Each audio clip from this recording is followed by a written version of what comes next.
What's up, Oiler Nation?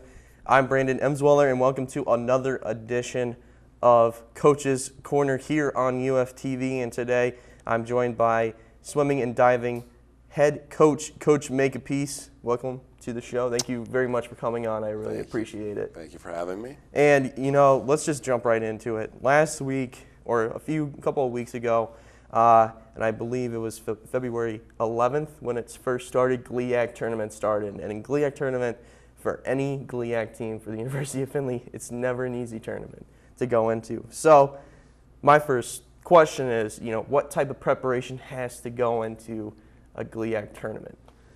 Yeah, there's a lot that goes into that. For our championship in particular, it's swimming and diving. Those sports aren't really necessarily like basketball, like football, like team-oriented sports.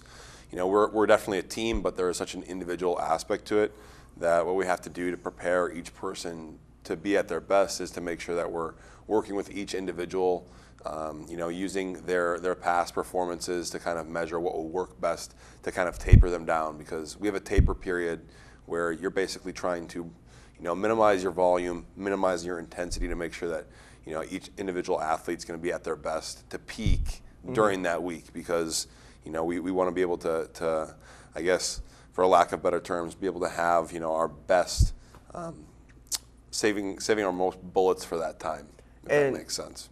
And I feel, I think I was talking to somebody about this, that you have kind of the mentality of Urban Meyer, where you like the competitiveness, where you make your players compete during practice. Maybe to describe that.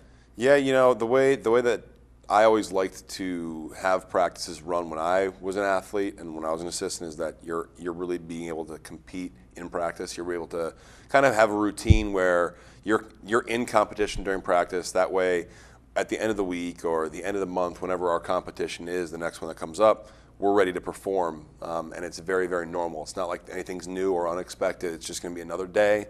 It's like practice, except for they're going to go out there and compete against a different team.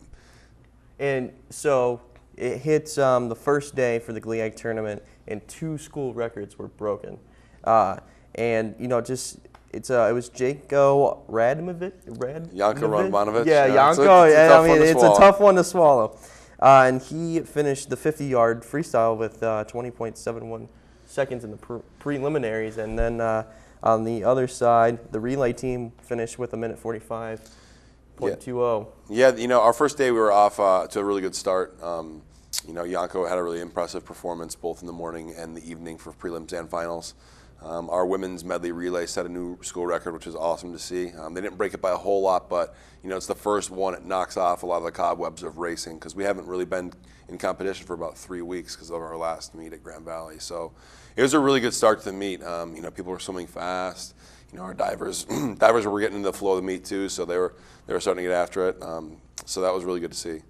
And from jumping from one to the last day, between that time, maybe describe what really happened on day 2 and 3.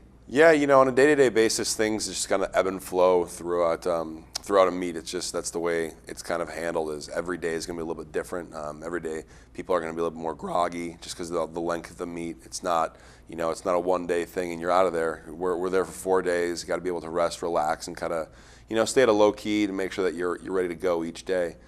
So there's a lot of ebb and flow, like I said, during the meet.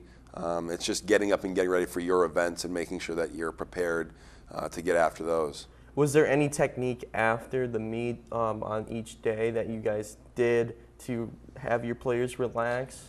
Yeah, one of the biggest things is we have what we call warm down. Is basically where you're just swimming for a lengthy period of time to let your body relax. It builds up a lot of lactic acid when you're sprinting. I'm not going to get into scientific, research or anything like that. But just to kind of get in the mentality that they need to spend a lot of time in a pool to swim easy and just kind of let their mind and their body relax. And so, we're able to unwind on the bus. Be able to spend time with each other.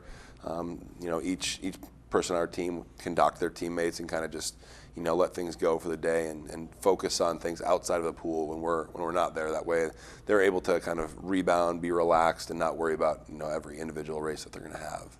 And so from that, you get to the final day, and it was actually a big finish for your team. What did you tell them that day when they went out to compete? I don't really think I did anything too too new or too shocking. It's kind of just, finish the meet strong because we had such a good meet at that point that just to finish strong and kind of, go out there, do the best you can, just let the results speak for themselves, because there's no Knut Rockne rah-rah speech that needs to be done. It's the last day. It's obviously just as important as each individual day, but the task at hand was just to finish it off, do the best that they could, because they trained too hard all year long to not be able to reward themselves that way.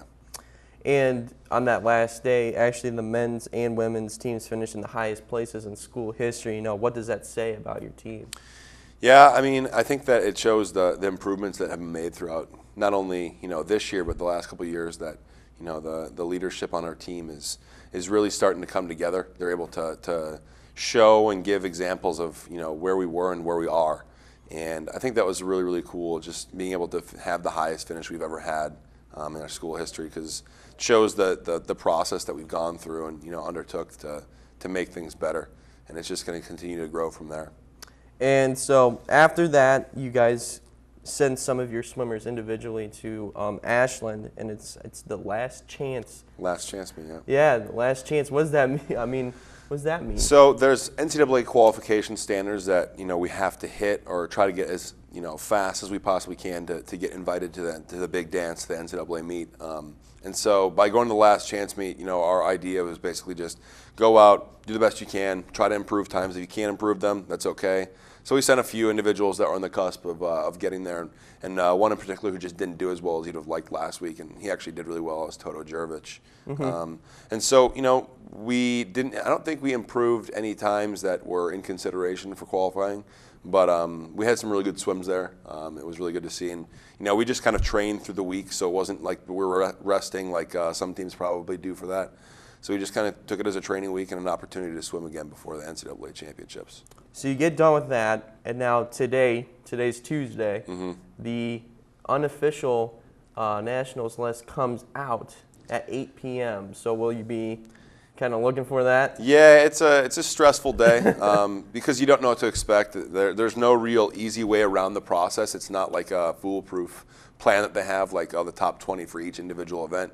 They have a selection process. There's like an algorithm that they follow that us coaches pretend to know, but we have no idea. So we just kind of go with the flow and try not to be too stressed out about it throughout the day. But by the end of the day, our athletes will all know who's made the championship. And so once they find out, do they start going back in the same routine, or is it just a completely different preparation for this meet? Yeah, it's a different preparation because we don't have a whole lot of time between our conference meet and our national meet. So last week, like I was saying, we trained through the week.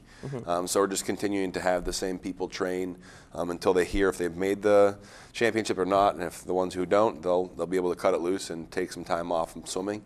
But the ones who do make it, will continue to train at a pretty high level for the next few days before we start to really wean off things and start to taper back down to give their body rest again.